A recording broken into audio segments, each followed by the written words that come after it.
The night was cold on Outpost 17, the last human colony built on the edge of alien land. The wind carried sand and static through narrow steel streets, rattling the loose panels of the human shelters. Every door was sealed, every window dimmed. No one stayed outside after dark, not after what happened last winter. Inside his small metal room, Ethan Ward sat near a broken heater, staring at the flickering orange coil. He was a human engineer, 32 years old, living alone since the evacuation of his family to another sector. He fixed machines for survival, repaired drones, and kept to himself. Silence was normal here. Safety meant silence, but that night, silence broke.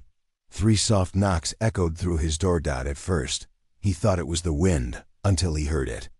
A voice, a whisper. "I can cook. I can clean. I can be quiet, please. Let me in." Ethan froze. The voice was soft, trembling, female. But no human woman would be out there at this hour. He stood up slowly, picking up his pulse tool, a handheld energy wrench he used for defense when scavengers tried to break in. Another knock came, weaker this time. "Please, it's cold." Ethan's heartbeat quickened. There had been reports of alien traps, Sira, the mimic species that copied human voices to lure them outside. He'd heard the stories. Once you opened the door, you never came back. He approached the metal door panel and activated the small camera lens above it. The screen flickered, showing only darkness, snow, and a faint shadow curled beside the door. The figure moved slightly, shivering. "Who are you?" He called out. No answer for a moment. Then a weak reply, "Lyra." He frowned. That didn't sound like a Sira name. Still, he stayed cautious. "What do you want?" "Just warmth. I can cook. I can clean. I won't make noise, please. They're looking for me." That line, "they're looking for me," made something twist in his chest. He remembered the last patrol he'd seen that morning. Soldiers dragging someone through the sand. The person's hands glowing faint blue, not human. They were hunting aliens again. Ethan sighed and looked at the trembling figure on the screen. The snow was rising around her. The temperature outside was dropping fast. -30. His mind said, "Don't open it." His heart whispered, "Just for 1 minute." He unlocked the first seal. The door hissed open a few inches. A rush of frozen air filled the room. The girl outside collapsed immediately, falling halfway into his doorway. Ethan caught her before she hit the ground. She was light, far too light. Her skin had a pale blue tint, glowing faintly under the dim light. Her hair was white silver, messy and wet from the snow. Her eyes were closed, long lashes trembling. Ethan cursed softly. She wasn't human. He looked around, no patrol drones in sight. He dragged her inside and shut the door, locking all 3 security bolts. For a moment, he stood there staring at her. She wore torn gray fabric that looked like a servant's uniform. Around her neck hung a small pendant, silver metal with strange alien symbols carved into it. Her hands were bruised, her knees scraped. Ethan sighed again. What the hell did I just do? He carried her to the heating coil and wrapped her in an old thermal blanket. Her breathing was shallow but steady. He adjusted the temperature control, trying to keep her alive without drawing too much power. When she finally opened her eyes, they were bright, shimmering turquoise with golden rings. For a second, Ethan forgot to breathe. She looked around in confusion, then focused on him. Her voice was fragile. You opened the door." Ethan crossed his arms. "You were freezing to death." "You shouldn't have," she whispered. "They'll kill you too." "Who?" "The soldiers. The ones who escaped the North Zone. They hunt anyone like me." Her gaze fell on her hands. The skin between her fingers had faint glowing veins, the mark of the Cyrillin. A hybrid race once enslaved by humans during the early colonization wars. Ethan knew the stories. The Cyrillin were dangerous, unpredictable, mixed with alien DNA. But looking at her now, shaking, weak, and terrified, she didn't look dangerous at all. He grabbed a small ration pack and handed it to her. "Eat." She hesitated, sniffed it, then looked up with big, uncertain eyes. "Is this human food?" "Yeah, don't worry. It's not poison."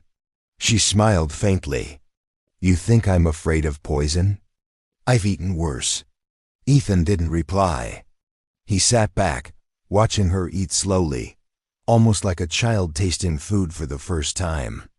The heater's glow cast soft light across her face. Minutes passed. The sound of the wind faded. Then came something worse, the sharp hum of scanners sweeping across the street outside. Ethan's blood ran cold. Patrol drones. He quickly shut off the lights and motioned her to stay quiet.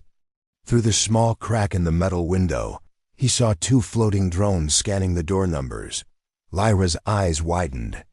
She whispered, "They can detect life signatures." "If they sense me," Ethan cut her off. "Basement, now." He pulled up a floor panel and pointed. She crawled underneath without hesitation. He sealed it just as the scanner light passed over his door. A mechanical voice echoed outside. "Unit 17B, heat variance detected. Investigate." Ethan's pulse spiked. He moved quickly, pouring water from a jug onto the heater to create steam interference. The temperature reading would fluctuate, confusing the drone. He prayed it worked. The light flickered twice, then turned green. Variance stabilized. Moving to next sector. The drones drifted away into the storm. Ethan waited a full minute before lifting the floor panel again. Lyra was curled there, clutching her pendant, breathing fast. He exhaled. "You're lucky they didn't find you." She crawled out slowly. "You risked yourself." "For me?" He shrugged. Didn't have time to think.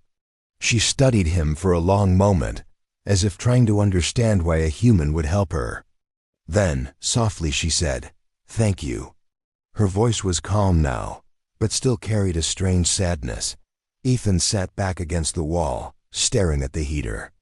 "You said they're hunting you." "Why?" Lyra hesitated.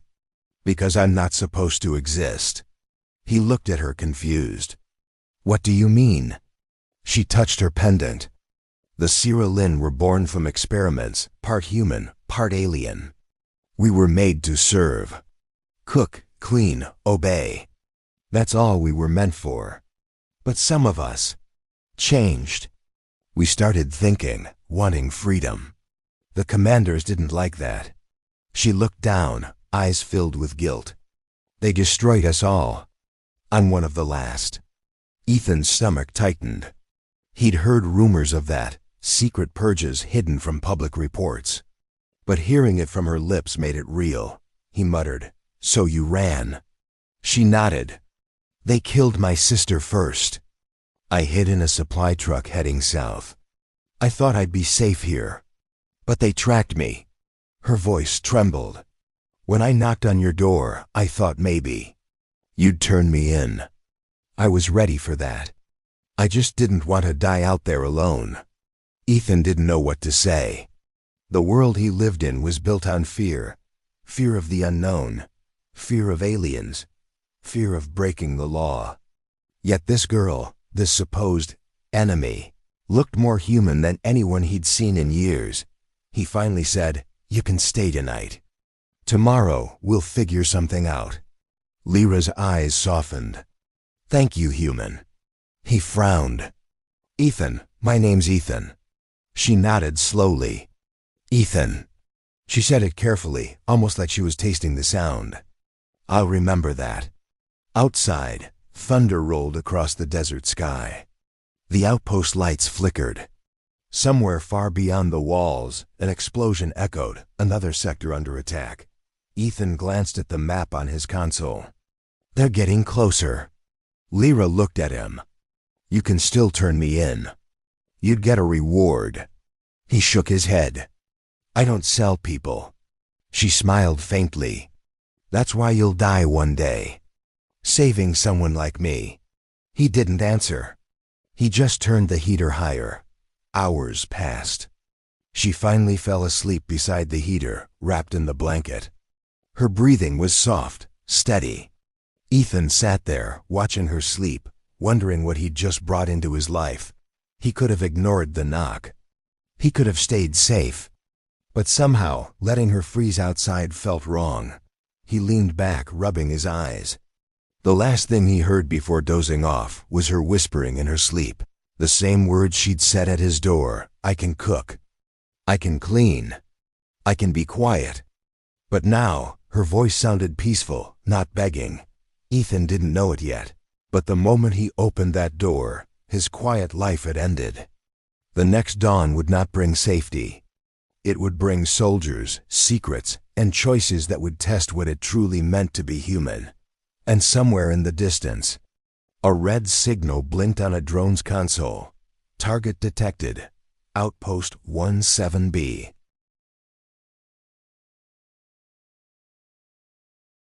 Morning came to Outpost 17 without sunlight. The storm clouds never left this place. The air outside smelled of metal, dust, and danger. Inside Ethan's small workshop, the heater hummed softly. Lyra sat on the floor, wrapped in a thick blanket, staring at a metal mug of warm water. Her silver hair shimmered faintly in the light. She had barely spoken since dawn. Ethan worked at his table, pretending to focus on repairing a drone. In truth, his mind kept circling back to one question: what have I done? Harboring a fugitive alien was a death sentence. If the patrol found her, he'd be marked as a traitor. But every time he looked at her fragile figure and those strange, gentle eyes, he couldn't bring himself to throw her out. Finally he said, "You should rest more. You're still weak." Lyra looked up, her voice soft. "I don't sleep much. Bad dreams." He nodded. "Yeah, me too." Silence hung for a moment. The sound of the storm outside filled the space between them. Then, suddenly, the radio alarm blared. "Attention all citizens of Outpost 17. Be on alert. A Cyrillin fugitive is confirmed within the human sector. Any contact must be reported immediately. Harboring will result in termination." The voice repeated twice. Ethan turned the radio off quickly. Lyra flinched, her fingers tightening around the blanket. "They're close," she whispered. "They won't stop." Ethan leaned against the wall. "They can search all they want. You're safe here for now." But even he didn't believe his own words. The soldiers of Outpost Command were ruthless. He'd seen what they did to anyone who broke the rules. He picked up his jacket. "I need to get more power cells from the trade depot. We'll need heat tonight. You stay here. Don't make noise. Don't touch the door. Don't turn on the lights." Lyra nodded quickly, but her eyes showed fear, not for herself, but for him. "Ethan, if they stop you." He gave a faint smile. "I'll say I'm fixing drones, like always. No one suspects me of anything." The trade depot was only 3 blocks away, but every street looked tense. Patrol drones flew low, their red eyes sweeping through windows. Posters with alien symbols and warnings were plastered everywhere. Ethan walked calmly, head down. He bought the supplies quietly and avoided the guards' eyes. But as he left, someone called his name. "Ethan Ward." He turned. It was Captain Rowan, his old friend and now head of security patrols. A tall, rough man with a scar across his cheek. "Captain," Ethan greeted carefully. Rowan smiled faintly. "Haven't seen you outside much lately. Everything okay in your sector?" "Same as always," Ethan lied. Rowan studied him for a moment, eyes narrowing. "We've had reports of energy spikes near your workshop. Strange readings. I hope you're not hiding something." Ethan forced a laugh. "Probably my old heater again. You know it's half dead." Rowan chuckled, but his tone stayed sharp. "You'd better hope that's true. They sent trackers today. If there's anything." Non-human in your place, it'll show up. Ethan's heart sank, but he kept his face calm. I've got nothing to hide. Rowan patted his shoulder. Good man. Don't get yourself into trouble. You're one of the few I still trust around here. Ethan nodded and walked away, his pulse racing. When he returned home, Lyra was sitting on the floor near the door, waiting. The moment she saw his face, she knew. They're coming, aren't they? He didn't answer immediately. He dropped the power cells and locked the door. Maybe we'll need to be ready. She swallowed hard. You could give me to them. They'll reward you. They'll let you live. Ethan looked at her with disbelief. That's not living. Her eyes filled with confusion. Why do you care so much? You don't even know me. He exhaled, sitting beside her. Maybe I just got tired of pretending. This place kills people slowly, Lyra. Not with weapons, with loneliness. When you knocked, it was the first human sound I'd heard in months. She looked down, her voice trembling. I'm not human. Maybe not, he said softly. But you sound more human than most people I know. Lyra turned away, hiding her face. For the first time since he'd met her, tears fell down her blue skin. They glowed faintly like liquid light. Ethan reached out, hesitated, then gently wiped one away. Her voice cracked. You shouldn't touch me. My kind, we were made to serve. If anyone sees you caring for me, they'll call it corruption. He smiled sadly. Then let them. For a long time they said nothing. Only the hum of the heater filled the silence. That night, heavy boots echoed outside. The sound of metallic footsteps moved through the street. Ethan looked through the small slit in the door. 3 soldiers in black armor, carrying scanners. Lyra panicked. They're here. Ethan grabbed her hand. Under the floor, now. She obeyed, crawling into the hidden space beneath the metal panels. Ethan closed it just as the door alarm buzzed. Beep, beep. Open up, patrol inspection. Ethan swallowed hard, pressed the release, and the door slid open. Captain Rowan stood there with 2 soldiers, his expression unreadable. Sorry, old friend. Random check. Ethan stepped aside. Go ahead. The soldiers entered, scanning walls and corners. One moved toward the heater. Another toward the floor. Rowan sniffed the air. You smell that? The soldier nodded. Organic trace. Not human. Ethan forced a laugh. Probably from the food I reheated. I've been eating synth protein for days. It always smells strange. Rowan crouched near the floor panel. Mind if we check below? Ethan's heart hammered. It's just old pipes down there. You'll break them. Rowan looked up at him slowly. Their eyes met. The captain had known Ethan for years, enough to sense when he was lying. Relax, Rowan said finally, standing up. If I thought you were hiding something, I'd already have called in the drones. He turned to leave, but before stepping out, he whispered quietly, just for Ethan to hear. Whatever you're doing, stop. You won't survive it. Then he walked away. Ethan closed the door, locked it, and dropped to his knees, breathing hard. He opened the floor panel. Lyra crawled out, shaking, her eyes wide with fear. They know. She whispered. He knows. Ethan didn't deny it. We'll move tonight. There's an old tunnel under the junkyard. It connects to the eastern sector, no scanners there. Lyra hesitated. It's suicide to go out at night. He looked at her. So is staying here. Hours later, the two slipped into the frozen darkness. The storm had stopped, leaving a ghostly silence. Ethan led the way through narrow alleys, avoiding lights. Lyra followed close behind, wrapped in his spare jacket. Every sound seemed louder in the empty streets, the crunch of snow, the distant hum of a patrol drone. They moved carefully until they reached the junkyard gate. Ethan hacked the lock open with his tool. Through here, he whispered.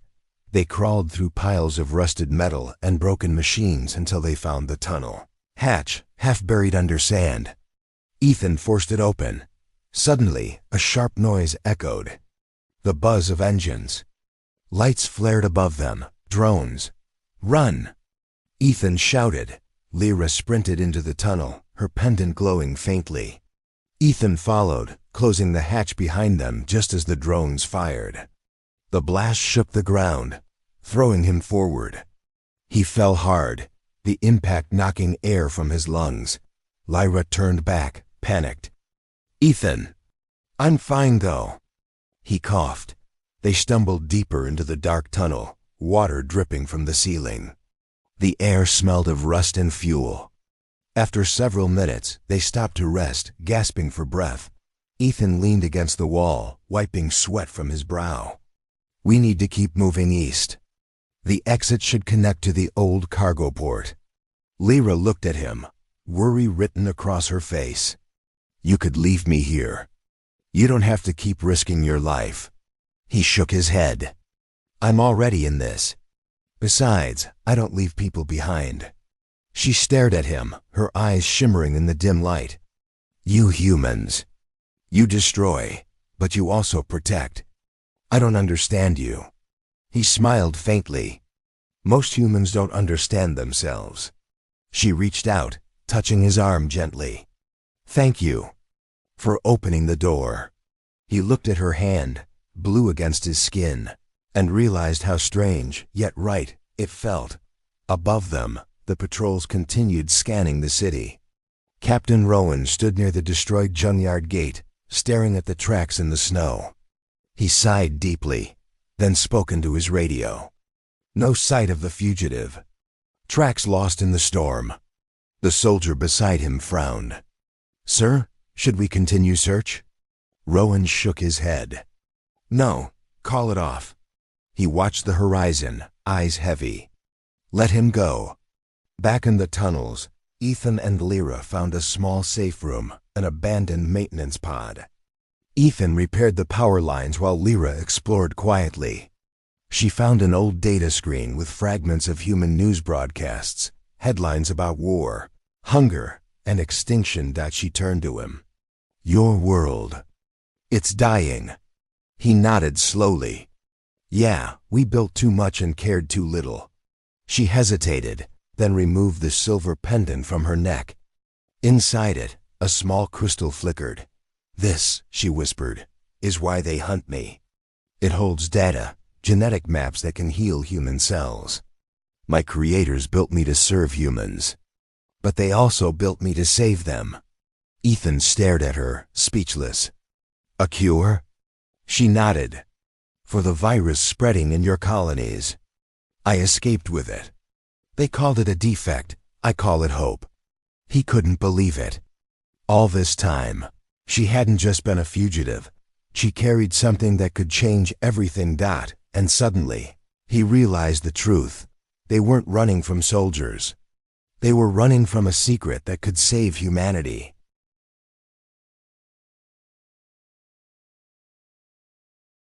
The tunnels ran deep under Outpost 17, a maze of rusted pipes and forgotten machines.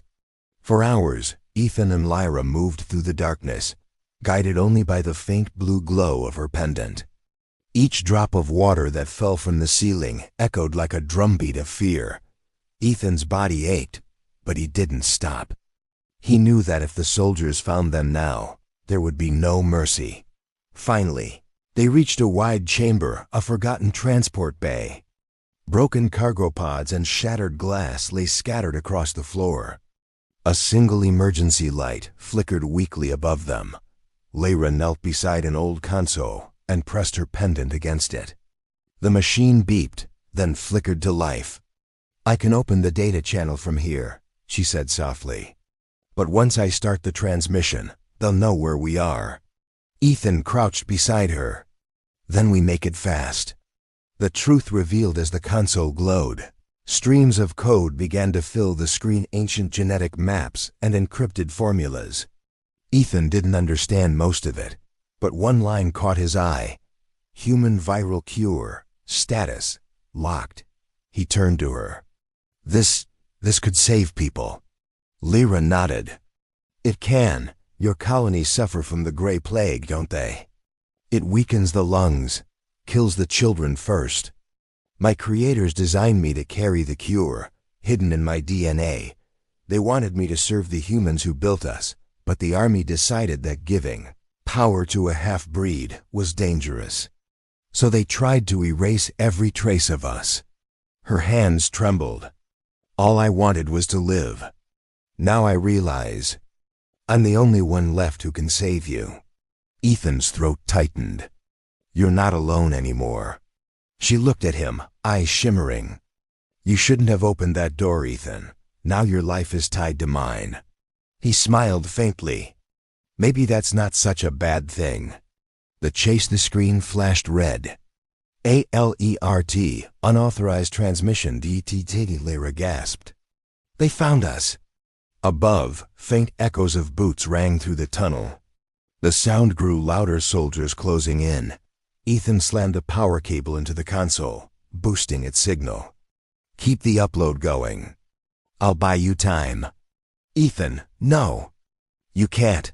He grabbed his pulse wrench and ran toward the tunnel entrance. The glow from his weapon reflected on the wet walls. When the first soldier appeared, Ethan fired. The blast hit the wall, collapsing part of the passage. Dust filled the air. He turned back, coughing. Lyra, how much longer? 70%. A grenade rolled through the rubble. Ethan kicked it back just in time. The explosion shook the chamber. He was thrown against the wall, pain shooting through his shoulder. Lyra screamed, rushing to him. He pushed her away. Finish it. Don't stop. Tears streamed down her glowing cheeks. I won't leave you. He grinned weakly. Then make it worth it. The transmission. Lyra pressed her hands against the console. Her veins lit up like silver fire, merging with the data stream. The machine began to hum, drawing energy directly from her. Her body shook under the strain. Lyra, stop. You'll burn yourself out. She shook her head. It's the only way. The cure is locked in me. To release it, I have to give myself to it. Ethan's voice broke. There has to be another way. Her eyes softened. There never was. The tunnel behind them burst open, soldiers pouring in, led by Captain Rowan. His rifle glowed red in the dim light. Ethan! Rowan shouted. You idiot! Step away from her. Ethan raised his weapon, his arm shaking. She's saving us, Rowan. Don't you get it? She's carrying the cure. Rowan hesitated, disbelief flickering across his face. Then he saw the data on the console, human DNA sequences rewriting themselves in real time. Lyra turned toward them, her voice faint but clear. If I die, the cure spreads through the network. Your people will live. Rowan lowered his weapon slightly. You'll die? She smiled sadly. I was never meant to live long. Ethan dropped to his knees beside her. Please, Lyra, don't do this. She reached out and touched his cheek, her hand warm despite the cold. You opened your door to me, Ethan. You gave me what my creators never did, Joyce. Let me choose now. Before he could speak, the console blazed with light. The transmission completed, 100% uploaded. The light, a wave of blue energy burst from the machine, spreading through the tunnels, the walls, and into the network that powered Outpost 17. Every drone, every com tower, every human implant received the signal. The cure spread like lightning. Lyra collapsed into Ethan's arms, her glow fading. It's done, she whispered. Ethan held her tightly. You did it, Lyra. You saved them. She smiled faintly. Then, I can rest.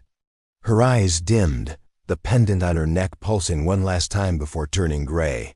Ethan screamed her name, but she didn't answer. Rowan approached slowly, eyes filled with shock.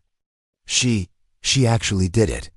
Ethan looked up at him, tears cutting through the dust on his face. Yeah, She did what we couldn't. Rowan stood silently for a moment, then removed his helmet. There'll be questions. They'll want to know how it happened. But I saw nothing here. Do you understand? Ethan nodded weakly. Thank you. Rowan glanced at Lyra's still form. She wasn't a monster, was she? Ethan shook his head. She was more human than most of us. Rowan turned away, his voice heavy. Get out of here, before command changes its mind. Aftermath. Weeks later, the plague began to fade from the human colonies. Hospitals reported full recoveries. Children who had been dying now laughed in the streets. No one knew where the cure came from. The officials called it a miracle of science. Only Ethan knew the truth. He returned to his workshop on Outpost 17. It was quiet again, just like before, but not empty. On his table lay Lyra's pendant, still cracked but faintly glowing. As if remembering her heartbeat, Ethan placed it on a chain and wore it beneath his jacket. Every time he touched it, he heard her whisper in his mind. I can cook. I can clean. I can be quiet. But now those words meant something new. They weren't a promise of obedience, they were a memory of love, of courage, of a being who gave her life so others could live. Years later, the war finally ended. Humans and aliens began rebuilding together. Statues were raised to honor unknown heroes, one of them, a mysterious blue-skinned woman whose name history never recorded. Ethan lived a quiet life near the borderlands, teaching young engineers how to build machines for peace, not war. But every evening, as the twin suns set over the desert, he looked to the sky and whispered, You changed everything, Lyra.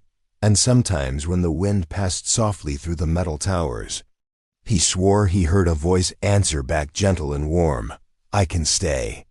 Epilogue. Deep beneath the ruins of Outpost 17, a faint light flickered in the dark. The old console blinked once, its systems rebooting. A message appeared on the cracked screen. Reconstruction sequence initiated. Genetic host backup detected. Inside the data stream, a single spark moved like a heartbeat beginning again. Lyra was not gone.